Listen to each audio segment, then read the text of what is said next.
Today we've got some fun petty revenge stories, including one that revolves around wage theft. We'll get into that shortly, but first, a flat tire and a lesson learned. This happened about 20 years ago, back when our village was still quiet and far less populated than it is today.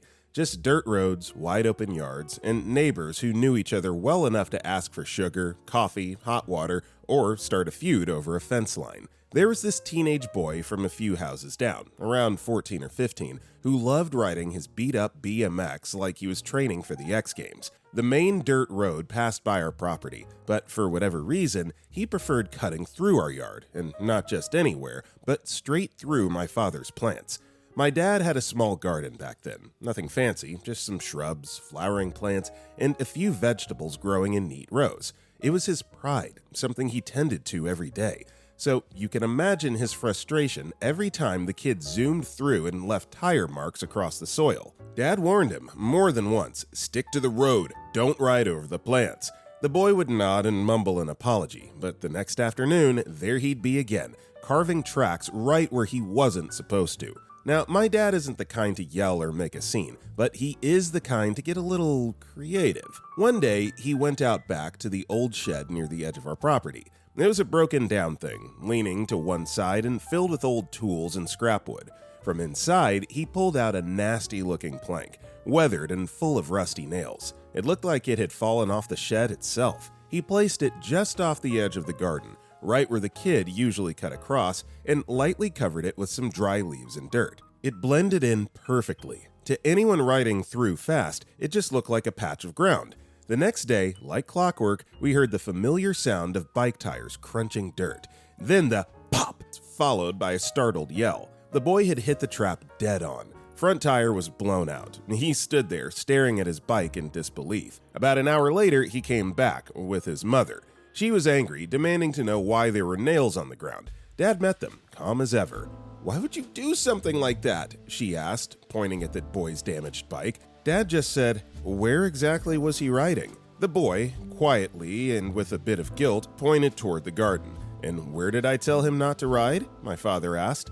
There was a long silence. Then the mom turned to her son and gave him a scolding so fierce, I think the birds flew out of the trees. No more questions, no more blaming, just a red-faced teenager and his mom hauling the busted bike home down the very dirt road he should have stayed on in the first place. My dad? He went back to watering his plants like nothing happened. The garden stayed undisturbed after that. You know, there's only so many times you can ask someone to stop. There's only so many warnings that you can issue before you finally have to lay down the law. So, Dad gave him the opportunity, and unfortunately, kid had to learn the lesson the hard way. That's just the way life works. Sid15666 replied, "I had a similar problem at my old house. I would put my garbage cans out to the street for collection, and someone kept hitting my cans. Broke a new plastic one and crushed a metal one. After the third time, I knew it was intentional. So, next trash night, I put several concrete blocks between my cans. I heard the big bang about 2 a.m. and found some plastic parts of the front of car spread down the road along with a trail of antifreeze. Never had an issue after that night." Also, hey everybody, my name is Brendan, and if you guys enjoy these revenge videos, it would be amazing. It would be awesome if you liked the video and commented down below if you're listening to our podcast. Now then, our next story is, "Ignore me for being a woman? Enjoy your sales being cut?" I work at a small shop that employs only my boss, owner, 40s, male and Asian, and I, 20s, female, local. I've worked there for a few years. Edit, 6 years. I'm the only one to last longer than 2 months on the job. Understandable, the place is a mess and the job is quite physical, but hours are flexible and I get along with the owner, so it's okay. I know all the salespeople, remember most of the customers, and know almost exactly what we have at all times. My boss doesn't keep track of what we have. Add to that my boss's lack of understanding of how things are often done here, in the country and in this specific town's area, and a language barrier that should have disappeared by now. 20 plus years after him coming to this country, but he never made an effort, and that's an advantage for me. There's this older, 60s guy that's been selling us gas-related products lately. Edit, a few months. He seems nice to my boss, says hello, and makes small talk with male customers, but I've noticed him ignoring me and any non-male customers. I've made it a point to say hi, introduce myself, but he ignored me and talked over me, focusing only on my boss. He'd even interrupt when I needed to communicate something job-related, acting like his sales were more important than us actually running the shop. Big mistake on his part. Now, my pettiness started small, making a point to be louder when greeting him, like he was losing his hearing. Subtle jabs around women when he ignored them or tried to redirect boss's attention to him instead of the customers who needed his help. But at some point, I had enough. The biggest perk of controlling like 90% of the shop myself is that I know how much space we have, what people ask for, and what we have. Most shop customer interactions fall on me, so it's on me to offer products or alternatives. And this guy is a small fish in a big sea of other fish. I started suggesting my boss buys most of what this guy tries to sell to our other suppliers instead. And what the guy has that others don't, or any new things, I convince him to buy less. To give a few examples, this guy always offers new products and tries to get my boss to buy at least 3 to 5 to see how they do. I keep making my boss buy only one because the salesman shows up every month anyway. Or if I know people haven't been asking about that product or are okay with an alternative, I tell him not to buy it. There are some gas cans we get at about the same price from another supplier, so I tell him to get it from the other guys who deliver to us bi-weekly and bring other stuff too, which makes it easier to us. More frequent deliveries, less chances for the stuff to break, and we have no storage area, so everything has to go on under the shelves. So we can't buy much more than we can fit here. I know it's not very exciting, but watching his face fall to disappointment when I discourage my boss, or to annoyance or anger or discomfort when I'm around is very satisfying. And to make it a bigger point, whenever he actually acknowledges me from the start and is not a prick to women, I don't push back as much. Or if the user Wumpus fails, thanks for the correction in the comments. I'll even let my boss know we're low on something. This guy shouldn't be in sales. He still hasn't made the be nice to the lady to sell more connection in his head just yet. He might retire without making it, but at that point it will no longer be my problem. Alright, well, first of all, OP, your English is incredible. You wrote that much better than people that only speak and communicate in English, so kudos to that. And secondly, yeah, misogynists suck, so you're absolutely bang on the money to stand your ground and stick it to this guy that just sounds like he's a bit of a jerk. The filthy DIL replied, "We ran into the same thing while car shopping. Now, in the past 50 years, we've purchased several cars. Old-time salesman always showed me the vanity mirrors on the visors, I guess figuring that was the only part of the car a female would be interested in, since I showed no interest in drooling over the engine. It has an engine? Good. I understand that cars need engines to go. But this last salesman completely ignored me, wouldn't look at me, greeted my husband but not me, didn't respond when I asked him a direct question. We'd been married 40 plus years at that point. We can communicate with looks and slight gestures. Husband, quizzical raised eyebrow. Me, slight shake of head. Husband, slight nod. We walked out without another word. No commission for you, buddy." Our next story is, "You tourists stay off the lawn." A couple years before moving to Hawaii, my wife, her son, his girlfriend, and I were renting a Maui condo for a week. One evening, we were headed to our place and stopped to look at an interesting insect on the ground. Guy comes out of his place and starts yelling at us to quit feeding the chickens and cats. Tried to explain we weren't doing that, just checking out a bug. Shouts over us, "You freaking tourists, come over here, acting like you own the place," etc., etc. We do our best to ignore him and move on. Next day, at the big Save store for groceries, our boy walks up with a 10-pound bag of cat food, a bag of birdseed, a tin of sardines, and a big grin.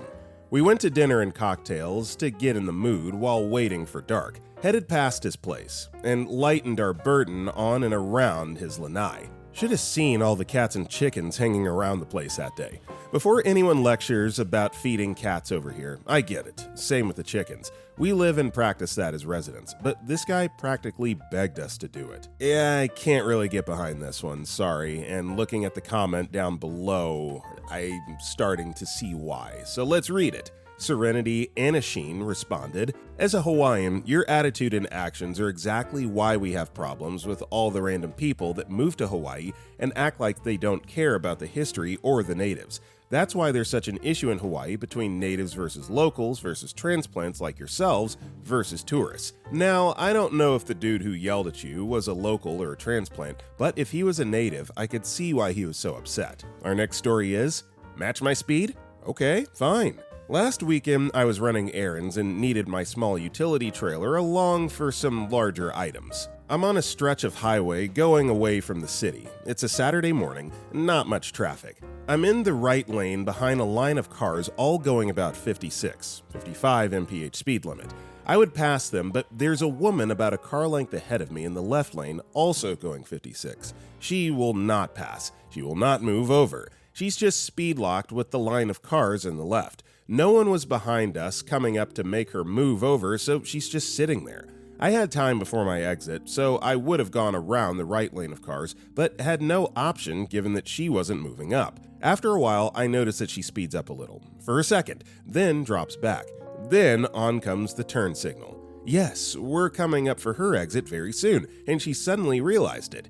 She started speeding up, like to tuck it in front of the cars in front of me, realized she didn't have time, so she put her blinker on and expected me to slow way down to give her enough room to get over and off in time. Note that there's still no one behind either of us in either lane, so I just kept going, steady Eddie, following the car in front of me. After a few seconds, the woman realizes that there's no opening, so she begins to slow down. But she slows down barely, so it takes a long time for me to pull past her. And then, of course, there's the utility trailer. So finally, as we're almost at the exit, I'm past her. She crosses over and almost immediately gets her exit. I get to speed up and pass the slowpokes. I'd like to think maybe this event sticks with her and she won't repeat the same mistake in the future. There's definitely a lot of ways to unpack this. There are definitely some people out there that have no clue what they're doing on the road, and I'm definitely the pot calling the kettle black here. I've definitely not let people in that are trying to force their way in and stuff like that, but I will say it's not worth risking an accident just to be petty on the roads. So it sounds like all of this was kind of unfolding safely, but just in general, look, I get it. Like I said, I do it too, but we all need to be a little bit better. JJ Quantum responded, "It's amazing how many people think a turn signal means you need to make room for them. That's simply not how it works. I taught my older son and I'm teaching my younger son how to merge and change lanes without affecting the travel of other cars on the road. When you have the right of way, you take it. When you don't have the right of way, you don't impede the right of way that others have. Period." That old cat replied, "I agree with this, but a turn signal doesn't mean speed up and keep me from smoothly changing lanes with acceptable intervals between cars. I live in an area where sometimes using your turn signal seems to be an invitation to cut off your options. Jackals." Our next story is, "You think I'm dumb? Then don't teach things you don't know." Context: I'm a 16-year-old Spanish kid who loves trains. Trust me, it's important for the story. So this happened a while back at my high school. We had this geography teacher who made the hardest exams ever. He would ask us to apply perfectly something we did in class, define a bunch of words the same way the book says, and then 3 maps, one of Spain and the other 2 of different continents. We had to say the country and region with its capital, or else it wouldn't count. A little more context. In Spain, we have 3 terms/evaluations per year where they tell us the grades. Only the last one counts as official grades.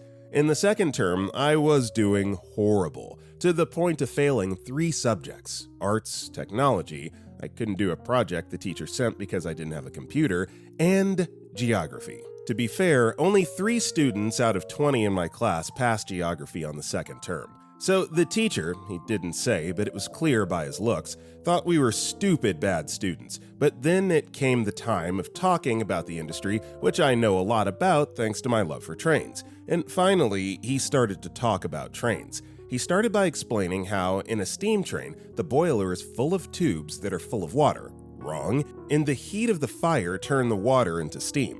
So I couldn't resist. I raised my hand and he asked me what I wanted. I just said, "That's wrong, it's the other way around. Can I go and show?" He said yes. I immediately deleted the drawing he made on the board and made my own. This time, the correct one, and I explained it. You can skip to the next paragraph if you're not interested. In a steam locomotive, the boiler is full of tubes that go from the place where the coal is burned to the front where the chimney is, and hot air goes through the tubes, heating the water and turning it into steam that then goes into the cylinders and powers the wheels. Then the exhaust steam goes through a little valve that speeds the smoke out of the chimney. The look on my teacher's face was priceless, and after class, he started asking me stuff about trains. After that, my classmates thanked me for making that man shut up and started calling me train driver, masculinita in Spanish.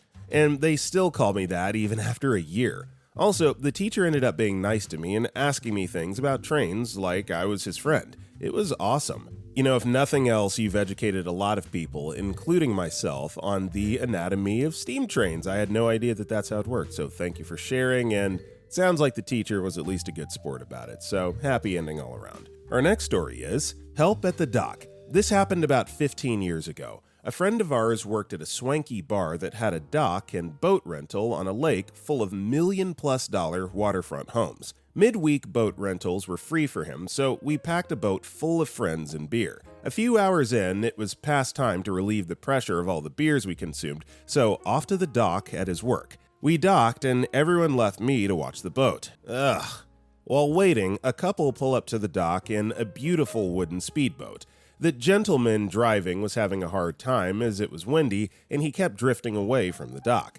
Seeing this, I jumped up on the dock and asked him for his rope, which he tossed without saying a word. I tied his boat off at the dock and he says, "You know, most people would move their boat to the windward side so others could dock easier," in a rather mean snark. I looked at him with a questioning expression, bent over, untied his boat, and threw his rope in the water. His boat now turned off and drifting in the wind, I hear his wife say, "Why do you always have to be an a-hole?" I sat back in the boat with a smile as he cussed and struggled for the next 10 minutes.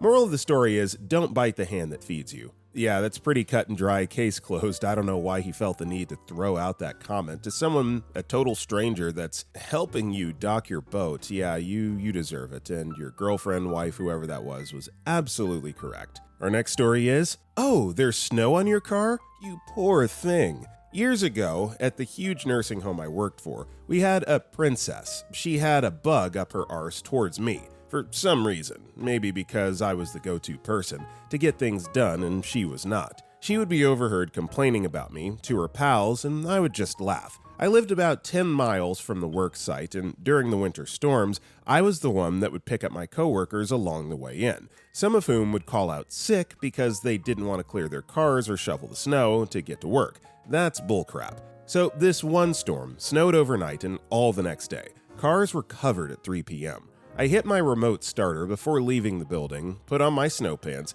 grabbed my push broom, and headed for the parking lot. My 4 passengers were already starting to clear my car when I got there, and together we carried on. Well, here comes Princess, dressed in her uniform pants, under a fancy cashmere coat, V-neck, fur collar, fancy high-heeled leather boots, fancy leather gloves, carrying a pizza box along with her fancy handbag. She's parked right next to us. "Oh my god, look at my car," she whines, standing there as we're clearing 8 inches of my car. Almost done, just doing the headlights and bumpers. I stop and look at her for a moment, in disbelief that she just realized it was snowing. "No worries, I'll help you," I say to her. My passengers are now banging off the snow brushes and getting ready to get in my car. Yes, I handed out snow brushes. When we got to work, we all took them into the building. Useless if the brushes are in a car covered in snow. I take the pizza box from her hand and set it down on the snow-packed hood of her car. There you go. My passengers are peeing themselves, trying not to laugh out loud, as they pile into my car. I keep a straight face as I get in, leaving Princess standing there with her mouth open. She found another job somewhere about 6 weeks later. The poor thing. Snow on her car. You know, it's honestly surprising how many people have no idea how to function in the snow. Entire communities, the southern United States, I lived in Georgia for quite some time, and anytime it snowed, it was just like a COVID level lockdown. People just wouldn't go out into the street. It was nuts. Tiger Grizz Cub 78 replied, "I live in the South and snow sometimes happens. My parents are from Illinois, so they know how to drive in snow and taught me. However, here in Memphis, the snow isn't simply the fluffy stuff. There's also ice. The only ice I like is in my drink. Now, despite me knowing how to drive in snow and ice, I call in when it hits. Why? I don't know if the other folks on the road know how to drive in the crap, and I'm not risking my car to find out." And OP replied to this, "Understood. I'm in New England, and snow and ice is a fact of life. When I got my learner's permit, my best friend's husband, she was 4 years older than me and had a kid, hated to drive, so I drove most of the time, got me up at 5 a.m. I had babysat the night before and slept over. So he banged on my door. "Get up and get dressed," he said. I met him in the kitchen where he had made me a cup of coffee and toast. The Chevelle wagon was cleared off and running, told me to get my boots and coat on and head out the door. He drove to a huge, unplowed parking lot, covered with about 6 inches of snow, and stopped in the middle and told me to get out, as he did too. He walked around the car and told me to get in the driver's seat. We spent the next hour or so with me learning how to drive in the snow. Did the same with me on the ice. The day after I got my license, he made me get in the car, get on the Mass Pike, and drive to 128 South, now just known as 95 South, in heavy traffic. He made me use just my mirrors and go from the right lane to the far left lane, back to the right lane, off the highway ramp, back on the highway, merge, over to the left lane, back to the right, off the ramp, all the way to the Cape, using only my mirrors. He also taught me to drive a semi-truck. He was the best. Our next story is, don't mess with IT folks. Where I used to work, there was a guy who everyone knew was a jerk to the nth degree. Always demanded his crap be done first, and if you needed anything from him, he was suddenly unreachable. So by trade, I'm a telephone/VoIP engineer. Was in my cube one day working, and he came over and just gave my coworker the business with both barrels, berating her up and down for some petty bullcrap to do with his cell phone, literally leaving her in tears. So if you know anything about private phone systems, there's a MWI, or message waiting indicator light. And in order for the phone system to turn it on and off, it simply silently has the phone dial a specific number. For months, I would randomly turn on his message waiting indicator, and then wait until he would put in a help desk ticket. So the indicator light would be lit even though there was no messages. Then literally blow him off until he would run it up the flagpole complaining. Then I would wait until he wasn't around and just walk over to his phone and dial off the MWI number.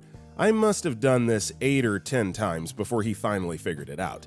Besides that, me and my other buddy would randomly go in and kick him off the Wi-Fi. We were just freaking with him all the time. He came up to me one day and said, "I know you're doing that on purpose. Would you please stop?" So I replied, "I have a distinct feeling that if you apologize to her, my coworker, that crap might just stop. Otherwise, who knows what can happen?" He apologized. Yeah, don't mess with IT people. They have way more power and access to things that you probably don't even realize. It's best to stay in their good graces. Our next story is racist neighbors. We purchased our first home a few years ago. We quickly learned the immediate next-door neighbors hold, shall we say, antiquated opinions about race. My wife introduced herself on moving day and used the occasion to warn us the Oriental couple across the street does not maintain their lawn. Okay. Minimal interaction with them after that, until a few months later, when the old curmudgeon husband apparently had too much to drink and felt empowered to share his true feelings across the fence. "You and your colored wife should move back to California." I informed them in colorful language, "I'm not from California. I'm actually from New York. Here's how you can tell," and gave him a middle finger. My colored wife informed him she was born in the city we currently live in. No apology, not even enough self-awareness to blush. He takes insane pride in his yard and garden. I think it's the only reason he has to leave his couch. Every single time we pluck a mature dandelion, we walk over to the property line and blow the seeds in his direction. 3 years in, and half his garden, plus a goodly portion of his lawn, is now dandelions. I suppose that qualifies as petty revenge. Certainly very peaceful, but petty nonetheless. I like that. Our next story is hidden garbage can. My fence is 22 inches from the property line. My neighbor's driveway is also 22 inches from the property line. In between the fence and the driveway is 44 inches of grass. About 2 weeks ago, while I was cutting the grass, the neighbor asked if I would do that whole section. He said that he would get it next time. Well, the next time was 2 days ago, Wednesday, and he only did his half. When I asked him about it, he told me to pound sand. Friday is trash day. He put out his overflowing can this morning, and after he left, I parked my car in front of his can so that the waste management team wouldn't see it. Sure enough, they skipped it. He now has an overflowing can and nowhere to put his trash for 1 more week. Amazing. Yeah, I never understand people who respond this way to someone that does them a solid, like I literally did you a favor. We had an agreement, and not only do you renege, but you're a jerkface about it. That's terrible. So yeah, like the payback here. Our next story is wage theft revenge. About 17 years ago, I took a job in Springfield, Massachusetts, as a carpenter to build a rather large convenience store. He wasn't paying quite as much as I wanted, but he really liked my qualifications, so I negotiated for more vacation time. I don't think he originally planned to keep me on that long. He allowed me 3 weeks per year, accrued from day one. Anyway, fast forward 8 months, and the project is winding down. He probably wanted me to quit, so he moves me into the shop, helping his mechanic maintain his fleet of Mack trucks used to supply the other 28 stores he owns with fuel. Head mechanic and I hit it off well, and I don't mind the work, even though it's a bit greasy. At the time, I was traveling a lot, my wife was doing well, and we were doing 3 vacations per year in the Caribbean. We are avid scuba divers. Fast forward 2 years, had been back from my December vacation for about a month, and was getting psyched up for my February trip, when the owner pulls me aside after the morning meeting. He tells me that I've been getting extra vacation time erroneously. He tells me that I do not have 6 days banked, like my last paycheck said, but that I was 6 days in the hole. I'm like, what? Anyways, he's all apologetic, says don't worry, it won't affect my upcoming trip, etc., and that eventually I will start accruing time again. Sure enough, next paycheck shows me at -6 days. Ticked, I call DOL, tell them the company and the situation. They literally say, oh, owner's name, yeah, he does this kind of stuff often. They explain how I can file a complaint, and they most likely could get my money back. 12 days pay is about $2,400, but that I would most likely be fired that day. I didn't have anything lined up, so I decided to think about it for a few days. So during my day, I bring trucks in and out of the shop. I grew up on a farm, and also have my CDL, brake jobs, oil change, etc. I decided on how I was going to get my money back. I have 2 5-gallon gas cans, and I siphon a couple gallons out of every truck. Each truck has 2 90-gallon gas cans, so 2 gallons is only 1% of that, hardly noticeable. Sure, there's cameras in the shop, but if you know where they are, it's not hard to stay out of their sight. I take these 2 cans home every night and put it in my home heating oil tank. I did this for 6 years. I had a 330-gallon tank, so eventually, especially summertime, it would be full and I couldn't take any more. It used to cost anywhere from $2,500 to $4,000 per year to heat my house, depending on the price of fuel. One winter, it was $3.89 per gallon, and I would use about 3 tanks a year. I don't steal from employers, unless they steal from me first. I figure I saved about $18,000 over 6 years, and only got screwed out of $2,500. Yeah, not sure the legality surrounding this. You're definitely walking on some thin ice, but if it's all kosher and above board, hey, what a way to get back with someone that wronged you. Zealous Ideal Fail 946 replied, I feel ya. I submitted a $268 expense report from an offsite training job. They nickel and dime me one item at a time over a 6-week period until all I was getting was $83. Over the next few months, I took 90-minute lunches, read the newspaper and read magazines at my desk, used the company van, I was a van pool driver, to drive to the coffee shop for daily after-meeting morning coffees, used the van to get me to my part-time job, etc. They didn't even notice. I finally picked a moment and decided I got my money back and went back to normal life. Those few months sure were nice. Funhawk4092 replied, my company recently nickel and dimed me for a $2.50 train ticket. Now I do part-time hours for them but still get paid full-time. If it's my admin day, I sit at home and watch Netflix on their time. Whereas before, I'd be open to helping out. I leave early, I steal stock, and when I'm doing my job, I only do it at a 70% effort now. Well, FAFO. Our next story is, Catch Me If You Can. I worked for a local authority, repairing grounds maintenance equipment, from small hand-push mowers to tractors, etc. One guy who used a large ride-on mowing machine would work at breakneck speed to cut his allotted areas as quick as possible so that he had finished them by Thursday.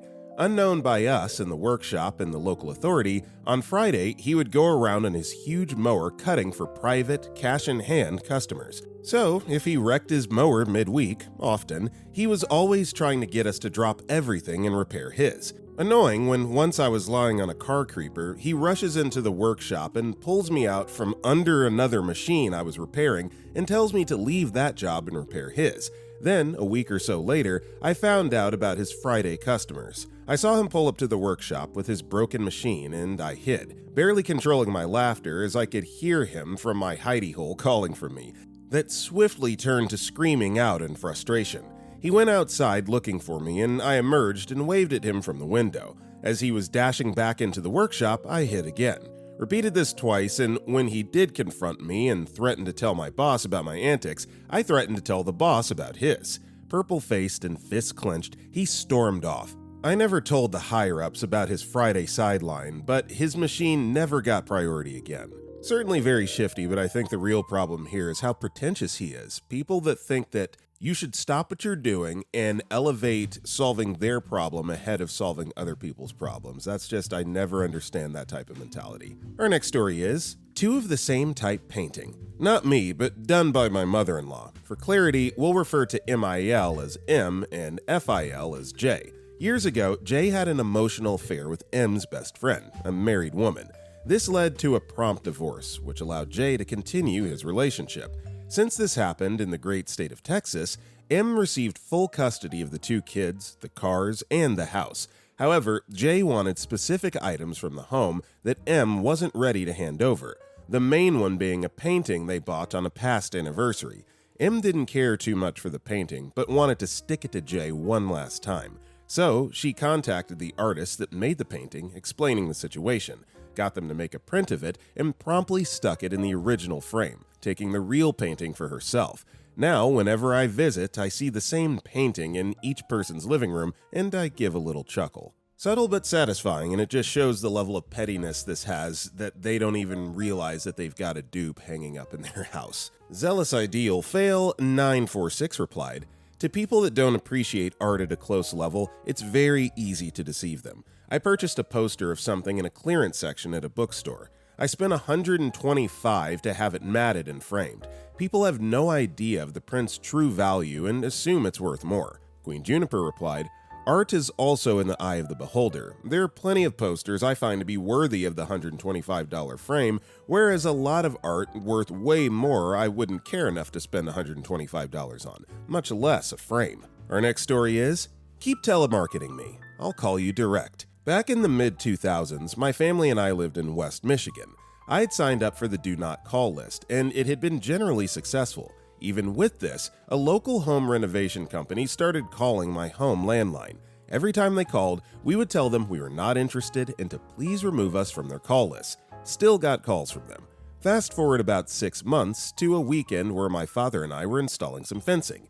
It's about 9 a.m. on Saturday, and we walk out the front door and go around the back of the house. When we walked out of the house, I noticed a 20-something guy in khakis and a golf shirt walking down the sidewalk, but didn't think anything of it. As Dad and I are getting our tools together in the garage on the back of the backyard, this guy walks up to us, walks through the yard uninvited, and tries to make small talk and introduces himself as a sales schmuck from the previously mentioned company. "Anything we can do to help you guys?"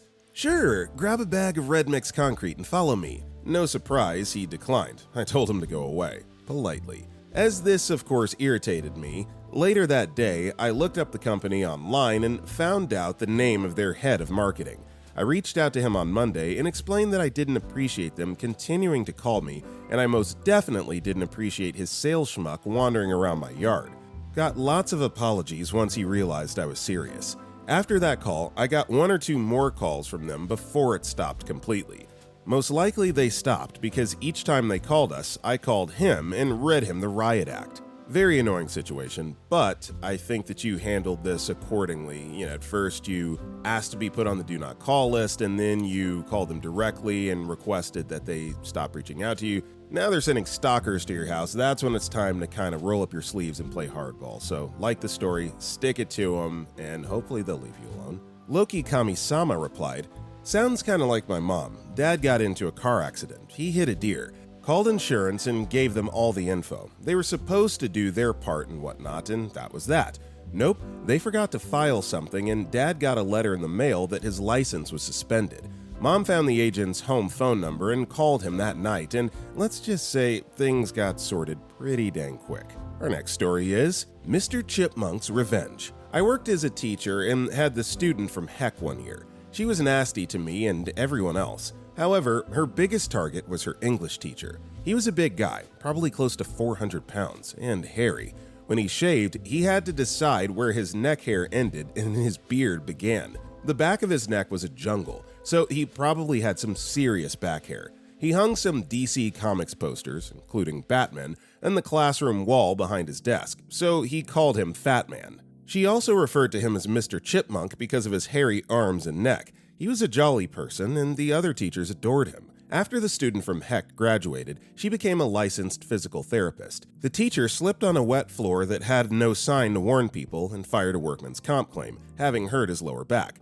Unable to work, he was given a referral for physical therapy. When he went in to make an appointment at the front desk, he spotted her picture on the wall with the other therapists. He saw an opportunity, asked for her specifically, and was set up for 3 times a week with her. She had to manipulate his huge, hairy back 3 times a week. He gave a running commentary to some other teachers, even telling us that he would not use the AC in his car on the way to the PT, so his back was a hot, sweaty mess that she had to wipe off with a towel before working on him. He also said that he, quote, rather enjoyed the massages. Our next story is a special gift for a neighbor who insulted me and my dog. I, 44-year-old female, live in an upper middle-class neighborhood that's pretty vast, 75 or so homes built between the 70s and 90s. No HOA, but a neighborhood association and crime watch org, neither of which I'm a part of. We purchased the home in 21. Everyone we've met have been very friendly for the most part. My children are teenagers, so we haven't explored much of our neighborhood. We often see other people that I assume live elsewhere, park in front of my home or near it to walk our neighborhood as well. A couple of years ago, we adopted a puppy. I checked out the distance of the bordering streets of our neighborhood, one of which our home sits on, and found it is like 3.2 miles. So walking the outer edges of the neighborhood became my normal dog walking routine. A few weeks ago, our local park was closed for renovations, so I began exploring all the connecting streets inside my neighborhood to give him new things to see and smell. This, of course, gave opportunity to meet new neighbors. I have in-ear buds on walks, so it's mostly simple pleasantries, sometimes a quick conversation. It's been largely lovely until a couple of days ago. Walking in about the middle of a new street we had not been on before, there isn't much through traffic, I noticed a 60-ish-year-old male in his yard by his garage. I gave a cursory smile and wave, but noticed he was speaking. Taking my earbud out as I walked towards his yard, I asked, "What was that?" He replied, "Keep your dog off my grass." I was a little shocked by the rudeness and tone, so I replied with a sort of giggle, "He wasn't near your grass, but okay." I'm shaking my head, walking away. Louder now, he yells, "I don't give a god dang. It's my grass and I don't want the freaker on it." I was almost too stunned to speak, but I managed, "Well, I don't want strange bloated men barking orders at me. So when he craps in your yard, you can say something. Until then, go freak yourself." I'm walking fast, calling my husband, completely enraged. I was literally carrying a bag of crap in my hand because I'm not a jerk and I pick up after my dog. I'm about 2 streets over when I see a black Suburban creeping past a stop sign. It's him. I recognized it from his driveway. He's speeding up to me, I think to try and run me or my dog over. We hop into someone's yard off the curb. He speeds by and yells, "Freak you, bench," while giving me his fat red finger out of the window. Now I'm smoking with anger. My dog is confused, but he just let me know that no one is home at his house.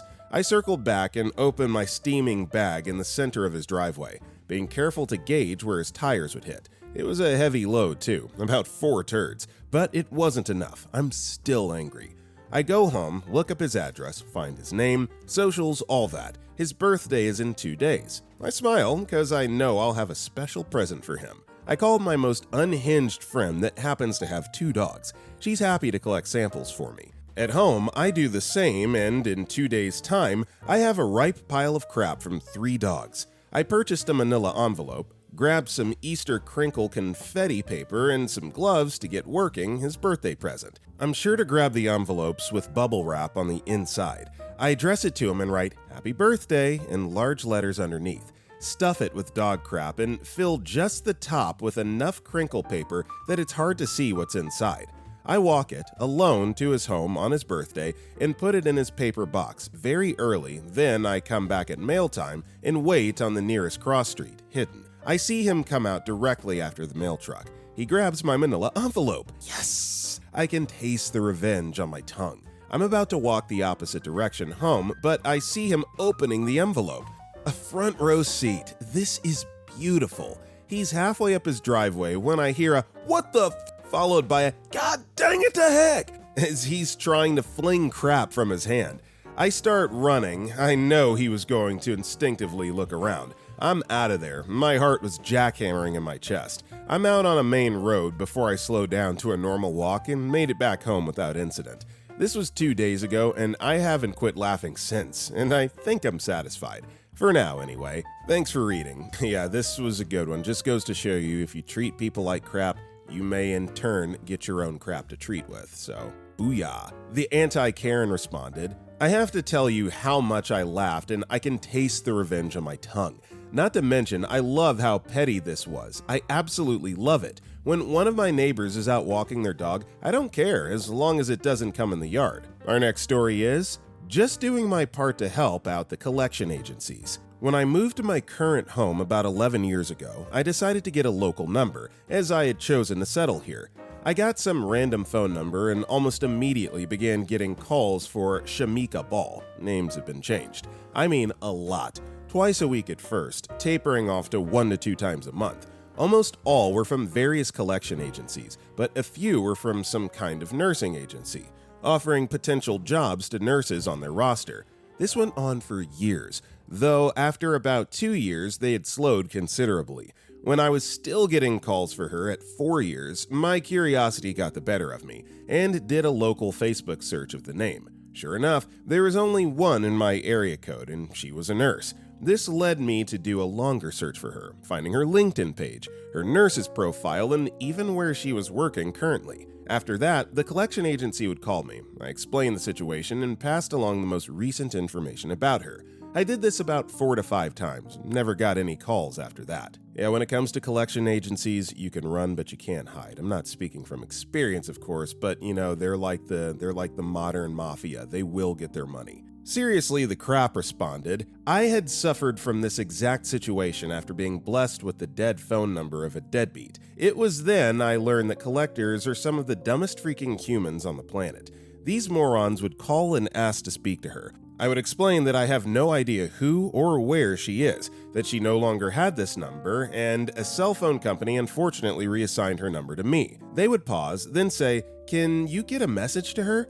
'No, you freaking moron, I cannot.' It took over a decade until calls for Luann Dingleberry, not real name, finally dropped to once or twice a year. Our next story is, I keep telling you I'm not the person you're looking for and you still keep calling? All right. About last year, I had this random Austin number texting me, claiming I was a guy named Mike and that we were old buddies that should get together sometime.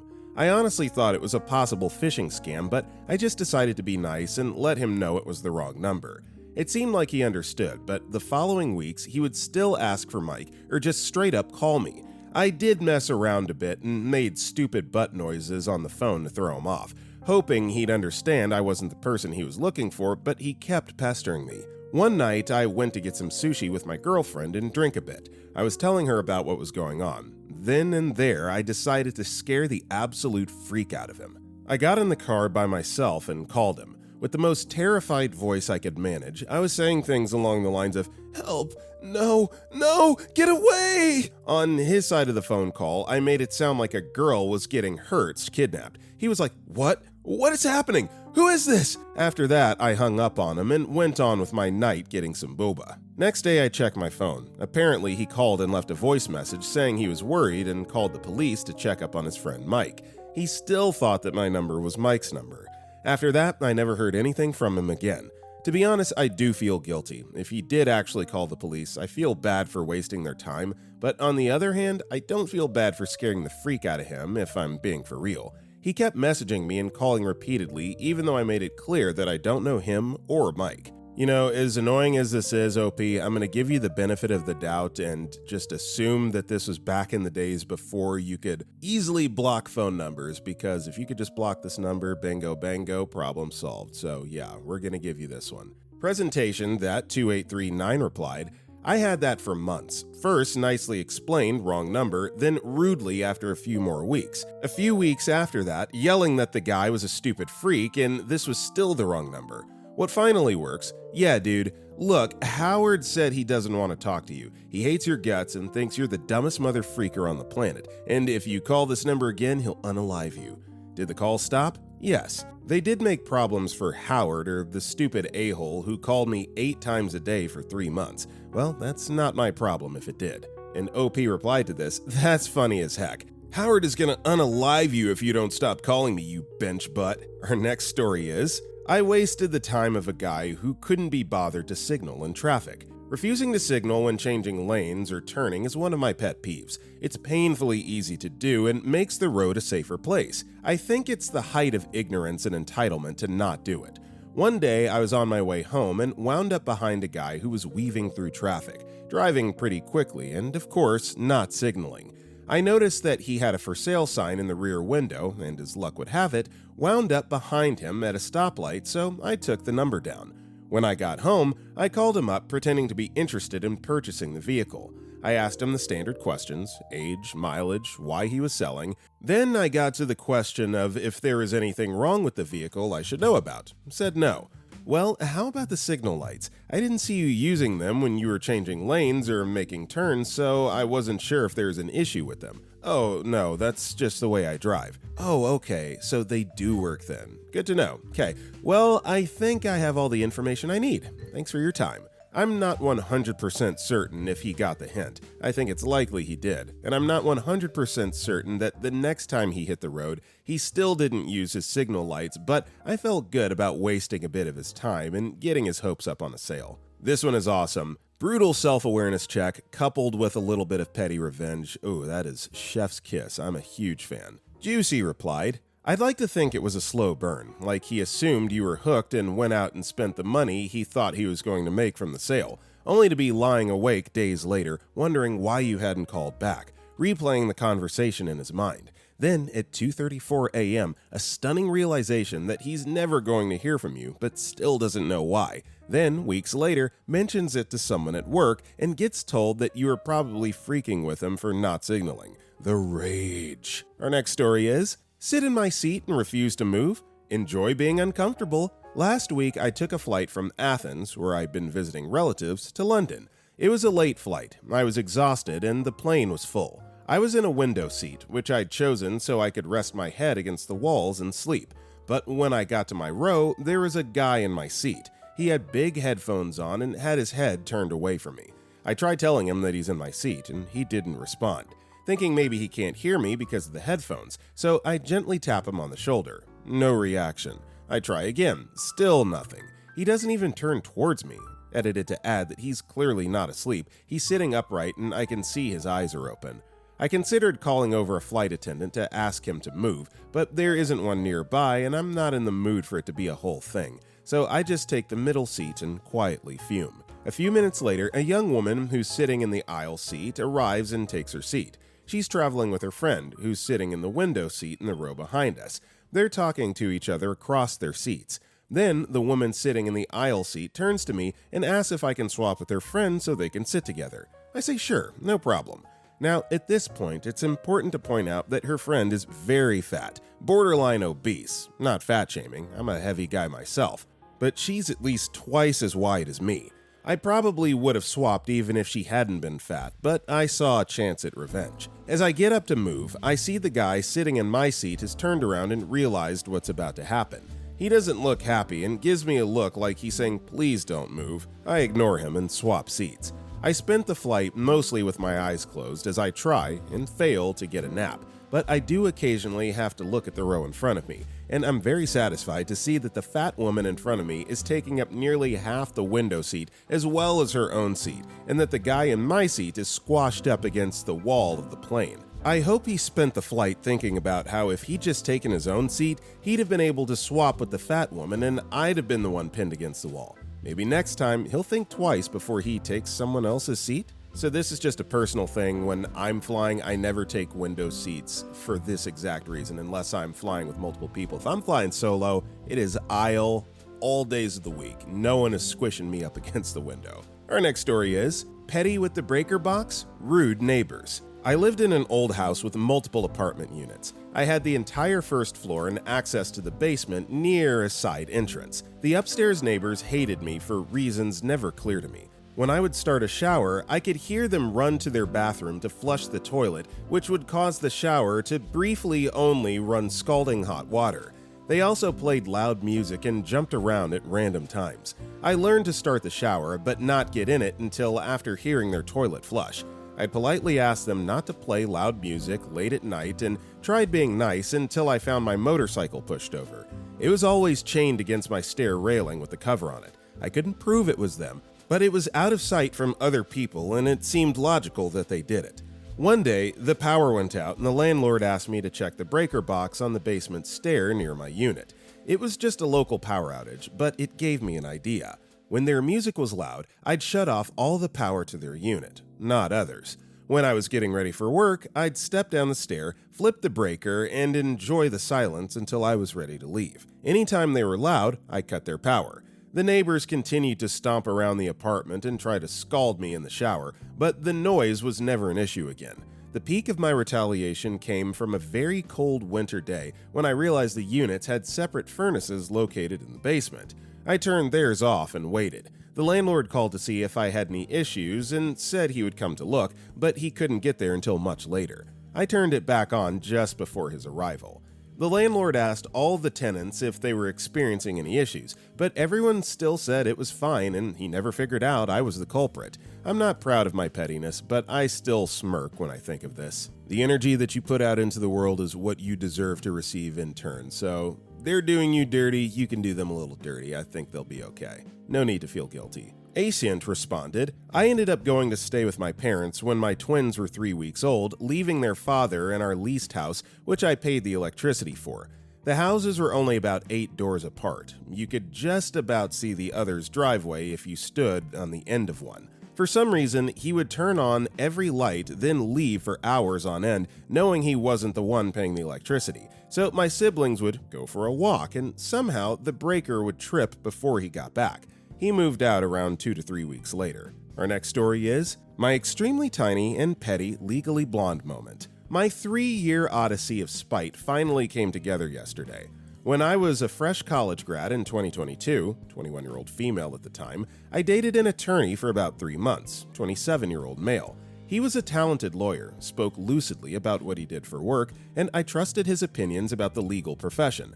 So, after I finished a post-grad internship, I told him my real post-grad aspiration was to get a job at a law firm as a paralegal, and to work as one until I was ready to apply for law school. He literally scoffed at me and told me I would be better off as a court clerk. I don't mean to harp on court clerks at all. It's a very difficult job, but it is more administrative in nature, and from the way he said it, it was exceedingly clear he meant the comment to be derogatory. He didn't elaborate on why he said this, but it was implied.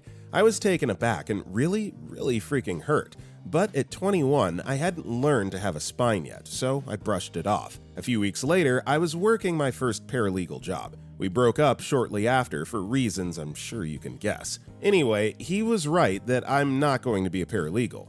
I took my LSAT last fall, scored in the 98th percentile, sent out my apps, committed to UC Berkeley Law yesterday, ranked about 90 spots above his law school, but who's counting? And I'm going to become a lawyer. He's currently blocked on LinkedIn after I was the recipient of some profile creeping from him, but today I'm going to unblock him so he can see. Definitely reminiscent of the scene from Legally Blonde where she gets the prestigious internship. Remember those hours we spent in the hot tub on spring break? Well, this is so much better. Yeah, this is amazing. Sometimes the best revenge is just being successful because it just makes your haters so angry. They want to see you fail, so when you scale the mountaintop and you do amazing things with your life, you feel good and they feel jealous. Raina Reset replied, my favorite story from Reese Witherspoon was when she had jury duty after doing Legally Blonde. They went through the trial, and in deliberation, the jury had to decide a foreman. Every juror said it should be Reese. She asked, "Why me?" and they all said, "Because you went to law school." Okay, everybody, that is all the time we got for today. If you enjoyed the video, don't forget to like and comment down below. And if you want to check out any of our other videos, click the video on the right. All that said, I will see you next time.